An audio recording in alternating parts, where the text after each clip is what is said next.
Long before the first sunrise, the heavens themselves were alive, not empty or silent, but filled with song. The Vedas speak of a sky that trembled with melody, of luminous beings who wove harmony through the cosmos. They were not gods in the strictest sense, but companions of the divine, the courtiers of the celestial realm.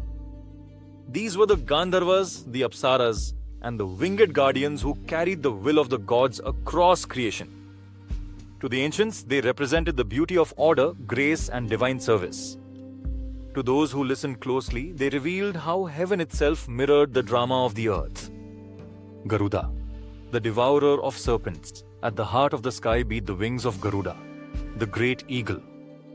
His feathers glistened like molten gold, his eyes burned like the sun, and his wings spanned the horizon.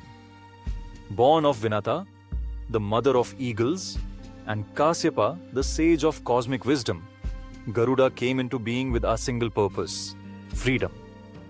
Yet his story begins not with triumph but with bondage. Vinata had once been tricked into slavery by her co-wife Kadru, the mother of serpents. To free his mother from servitude, Garuda embarked on an impossible quest: to steal Amrita, the nectar of immortality, from the gods themselves. His journey was a tempest through the skies, through clouds that burned like fire and winds that could shatter mountains. The gods trembled, for never before had a creature dared to storm heaven's gates. Indra, king of the heavens, hurled thunderbolts, but Garuda did not falter. With claws sharp as Dharma itself, he tore through celestial guards and seized the Amrita. Yet he did not drink it.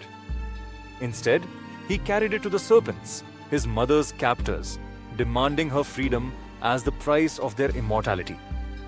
Moved by his selflessness, Vishnu himself appeared and made Garuda his eternal mount, the Vahana of the Preserver. Thus, Garuda became the bridge between heaven and earth, the symbol of liberation and devotion. His image, carved on temple walls across India and Southeast Asia, is not merely decorative. It is a reminder that true power lies not in conquest, but in purpose. Even today, when pilgrims visit Vishnu's temples, they often bow first before the image of Garuda. His folded wings and vigilant gaze remind them that service to the divine begins with freedom from ego. And so, in every whisper of the wind, the rustle of a hawk's wing, the ancients saw Garuda, eternal, watchful, and free. Getiyun!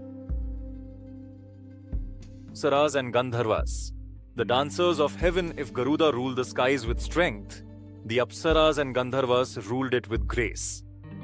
They were the artists of the divine court, musicians, dancers, and storytellers of paradise. Every thundercloud that rolled across the monsoon sky was said to echo with their laughter, every rainbow a trace of their anklets in motion. The Gandharvas were born of the fragrance of the Soma sacrifice, celestial beings who carried messages between gods and mortals through music. Their songs could heal, inspire, or drive men to madness. The Apsaras, their counterparts, were spirits of beauty, born from the churning of the cosmic ocean. They danced not for adoration, but as an act of creation itself, their movements shaping light into rhythm and sound into form. But their stories are not merely of divine entertainment. The Apsaras often descended to earth, drawn by human devotion or cursed by the gods to live among mortals. One such tale is that of Menaka, sent by Indra to distract the sage Vishwamitra from his penance. She danced on the banks of a river, her anklets echoing like silver laughter. The sage, lost in meditation, opened his eyes, and the sight of her broke his years of silence. Their love was brief, their union tragic, yet from it was born Shakuntala, the child who would link human kings to divine lineage. Through such tales, the ancients whispered a truth. Beauty can be both divine and destructive. Grace can elevate or undo even the greatest wisdom. The Gandharvas too bridged heaven and earth. In the Mahabharata, the warrior Arjuna weds Chitrangada, daughter of a mortal king, and later weds Ulupi, a Naga princess. But he also weds Urvashi, an Apsara of heaven. The union between mortal and celestial becomes a metaphor for the eternal dance between aspiration and temptation, between what the soul seeks and what the world offers. In art and sculpture, apsaras twirl on the ceilings of ancient temples. In Khajuraho, Belur, and Angkor Wat, their stone forms, though still, seem ready to move at any moment, caught between silence and music. They are not mere figures of desire. They are embodiments of rhythm, reminding humankind that life itself is a dance between the spiritual and the sensual. Airavata, the elephant of the heavens. If Garuda was the speed of heaven and the apsaras its song, Airavata was its strength. The white elephant of Indra, lord of thunder, was born from the churning of the ocean, the same divine event that gave rise to Lakshmi, the goddess of fortune. Emerging from the milky depths, Airavata unfurled his 4 magnificent tusks and let out a trumpet that shook the heavens. Airavata's duty was to carry Indra across the skies, his massive form breaking through the clouds to release rain upon the earth. Every monsoon, when lightning flashed and thunder rolled, people would say, Airavata walks the heavens again. But Airavata was more than a beast of burden. He represented the bond between the heavens and the earth, between divine power and earthly fertility. Without his rains, crops would wither, rivers would dry, and life itself would fade. In that sense, Airavata symbolized responsibility, the weight of sustaining life through service. A lesser-known tale speaks of a time when Airavata was cursed. Once, he refused to bow before the sage Durvasa, who, in anger, struck him down to earth. The heavens lost their rains, the world turned to dust. It was only when Airavata repented and bathed in the sacred waters of the Ganga that he was forgiven and restored to his celestial post. From that day, it is said, every drop of rain carries a hint of his devotion, a reminder that even the mighty must bow before wisdom. In temple art, elephants stand at the base of pillars, symbols of strength and stability. They hold the weight of gods, just as Airavata holds the weight of Indra's power. And so, in every storm that brings life to the parched soil, the people of India still see a shadow of the white elephant of the heavens. Heavens echo in human hearts. Together, Garuda, the Apsaras, the Gandharvas, and Airavata represent 4 dimensions of divinity: freedom, beauty, harmony, and duty. Their stories are not merely about gods and celestial courts, they are reflections of human aspiration. Garuda teaches the value of selfless purpose. The Apsaras remind us that beauty, though transient, can shape destiny. The Gandharvas embody the creative spirit that connects emotion to the divine. And Airavata reminds us that strength must serve, not dominate. In every age, humans have looked upward to the stars, to the skies, to the heavens, and imagined what might dwell there. Indian mythology answers that question not with cold constellations, but with beings of song and soul.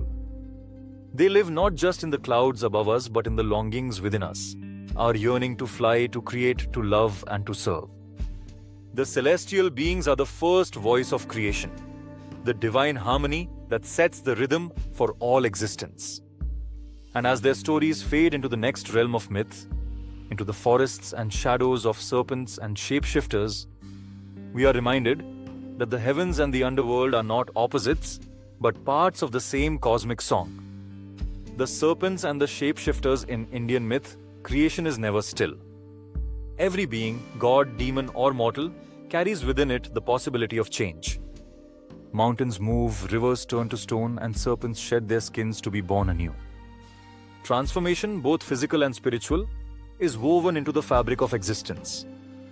It is no surprise then that serpents, with their silent grace and endless cycles of renewal, became the perfect symbols of life, death, and rebirth. The ancients saw in the serpent both danger and divinity. To meet one in the forest was a moment of reverence, not fear. The serpent could kill, yes, but it could also heal. Its venom was death and medicine alike. In that paradox lay the wisdom of the Nagas, the serpent kings of Indian myth, guardians of the earth's treasures and secrets of the underworld. the Nagas, keepers of the underworld. The Nagas dwell in Patala, the netherworld, not a realm of punishment, but a radiant subterranean paradise lit by jeweled lamps. Their palaces gleam with gold, and their rivers flow with nectar. They are serpents in form but divine in intellect, capable of assuming human shape at will. The greatest among them, Vasuki, Takshaka, Ananta and Manasa, are not mere creatures, they are cosmic principles. Vasuki, the king of serpents, earned immortality when he allowed the gods and demons to use him as the rope to churn the cosmic ocean. Coiled around Mount Mandara, his body burned with friction as the universe was stirred into creation. From his suffering emerged treasures, poison, and the nectar of life itself. His sacrifice birthed both beauty and terror, a reminder that even the pain of existence serves creation's purpose. Ananta, also called Shesha, is perhaps the most serene of the Nagas. His name means endless, for he represents eternity itself. In every depiction of Vishnu reclining upon the cosmic ocean, it is Ananta who forms his couch. While Vishnu dreams the universe into being, Ananta supports it, the infinite beneath the infinite. His 1,000 hoods hold the stars. His breath is the rhythm of time. When the world ends, it is said that Ananta will uncoil and all creation will sink into the ocean of night until the next dawn. But the Nagas were not always serene.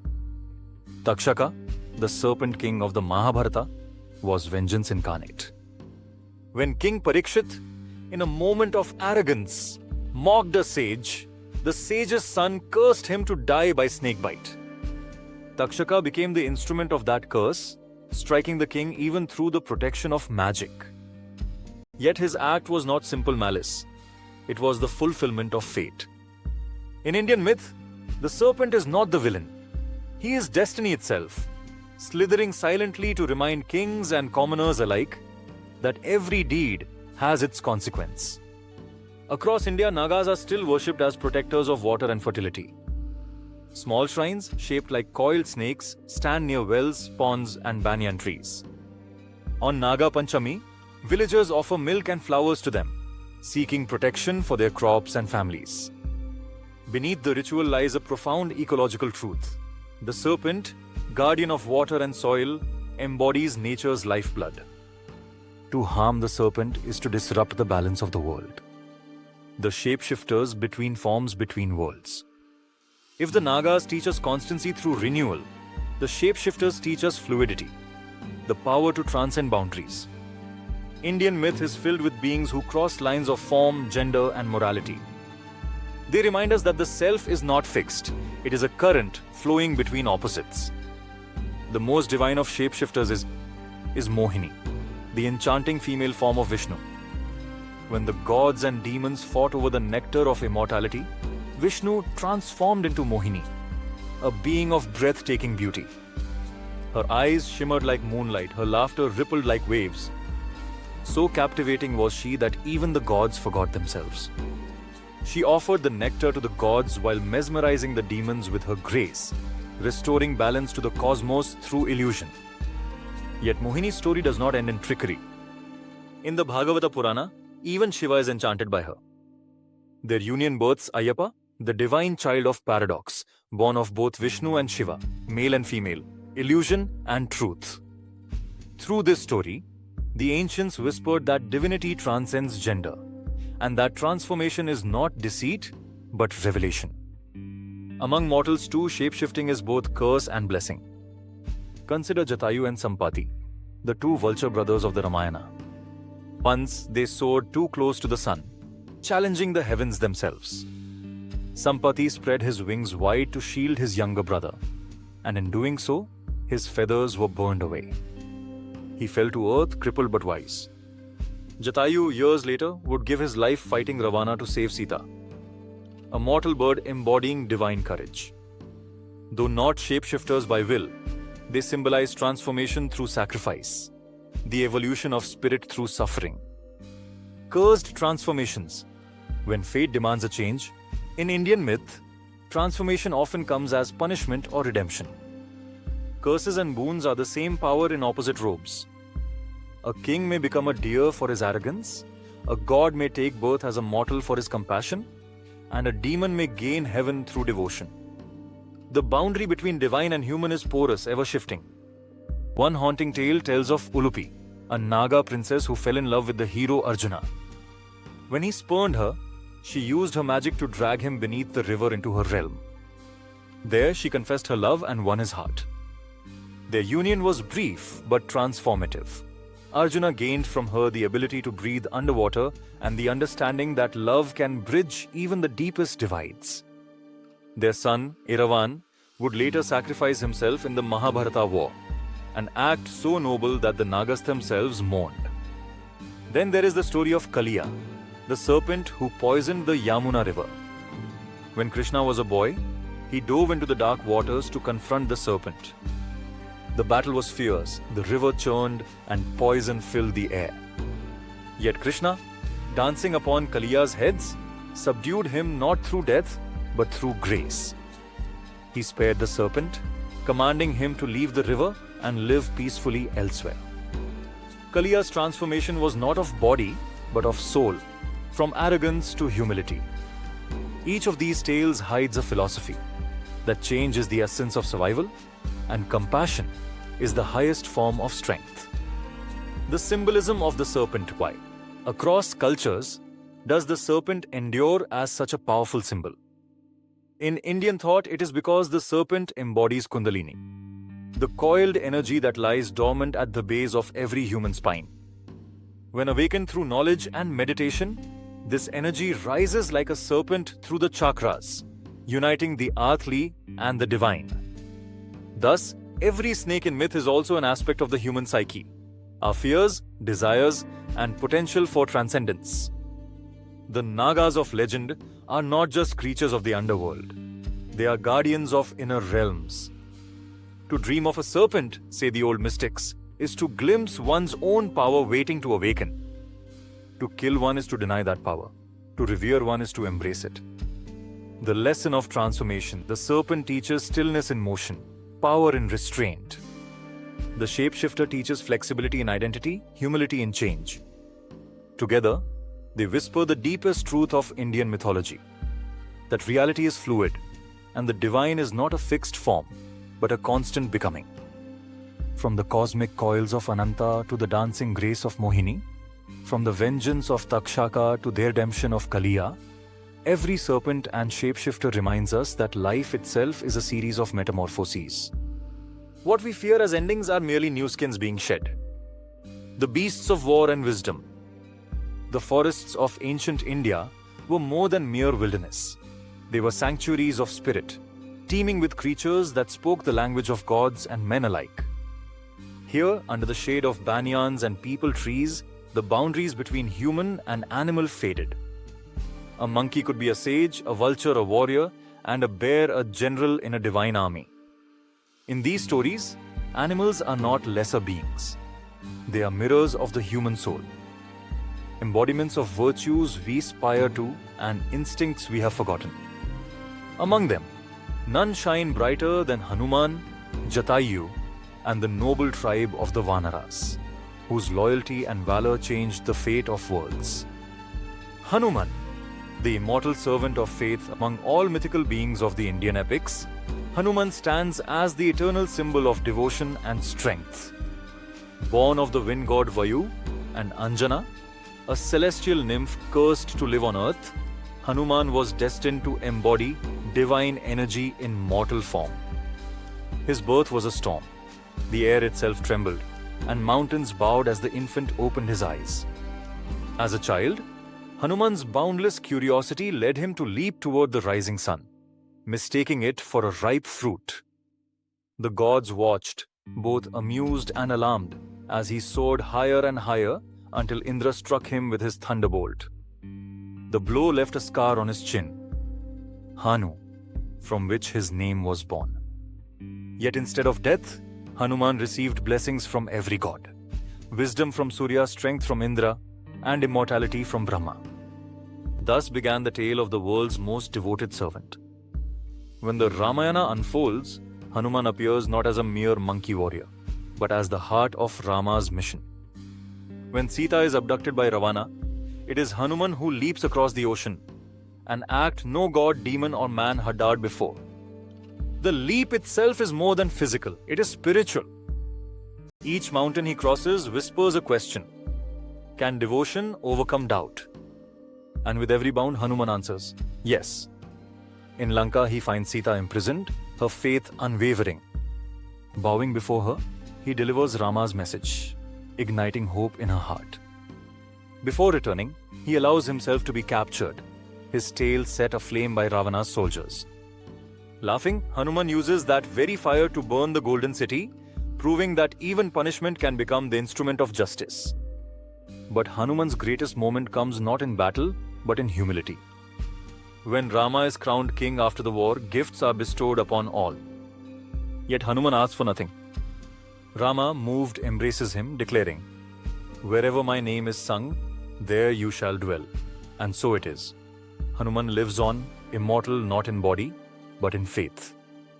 Across centuries, his story has been retold in temples, songs, and even the humble clay shrines of village roadsides. Devotees chant his name not to summon miracles, but to awaken courage. For Hanuman is the reminder that the highest form of strength is selfless love, and the purest power is service. Jatayu and Sampati, the vultures of sacrifice, while Hanuman's tail soars with triumph. That of Jatayu is steeped in tragedy, yet no less noble. Jatayu and his brother Sampati were born of Aruna, the charioteer of the sun. In their youth, they once flew too close to the blazing orb, daring the heavens themselves. Sampati shielded his brother with his wings, saving him but losing his own feathers to the fire. Crippled, he fell to earth, while Jatayu continued his life in the forests. A guardian of Dharma, watching over humanity from the skies. When Sita was abducted, Jatayu saw Ravana's celestial chariot cutting across the horizon. Despite his age, he rose into the air and attacked, his wings beating with divine fury. He struck Ravana's chariot, shattering its canopy, but the demon king's sword cut deep into his body.